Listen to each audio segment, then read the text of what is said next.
ചാണക്യതന്ത്രം അഥവാ ചാണകതന്ത്രം. ഒരിക്കൽ ഒരാൾക്ക് തൃശ്ശൂർ ലോക്സഭാ മണ്ഡലത്തോട് പെരുത്ത് പൂതി, വല്ലാത്ത മുഹബത്ത്.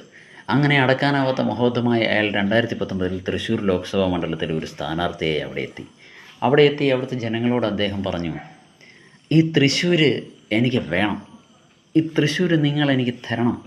അങ്ങനെയൊക്കെ വാശി പിടിച്ചെങ്കിലും തൃശ്ശൂർക്കാർ അതിന് കൂട്ടാക്കിയില്ല, അവർ കൊടുത്തില്ല. അവരവരുടെ സ്വന്തം മണ്ണ് പോലെ അത് കാത്തു സൂക്ഷിച്ചു. പക്ഷേ വാശിമൂത്ത ആ ആൾ 2024 വീണ്ടും എത്തുകയും അദ്ദേഹം അവസാനം പറഞ്ഞ പോലെ തൃശ്ശൂർ ഞാനിങ്ങ് എടുക്കുക. അങ്ങനെ തൃശ്ശൂർ അദ്ദേഹം പിടിച്ചു വലിച്ചങ്ങ് എടുത്തു. അങ്ങനെ അദ്ദേഹം ലോക്സഭയിലേക്ക് പോവുകയും കേന്ദ്രമന്ത്രിയാവുകയും ഒക്കെ ചെയ്തു. പക്ഷേ ഇപ്പോഴാണ് ചില ഉള്ളുകളികൾ പുറത്തു വന്നത്. ഈ വോട്ടർ പട്ടികയിൽ പേരുണ്ടായിരുന്നവരൊക്കെ പലരും കുമ്പടികളാണ്. അവരെയൊക്കെ മറ്റ് മണ്ഡലങ്ങളിലെ വോട്ടർ പട്ടികയിൽ കണ്ടവരുമുണ്ട്. പൊടുന്നനെ തന്നെ തൃശ്ശൂരിൽ താമസമാക്കി വോട്ടർ പട്ടികയിൽ പേരെടുത്തവരായിട്ടുമുണ്ട്. എന്താല്ലേ, പണ്ട് ഭഗവത്ഗീതയിൽ ഭഗവാൻ പറഞ്ഞതുപോലെ മാർഗമല്ല ലക്ഷ്യമാണ് പ്രധാനം.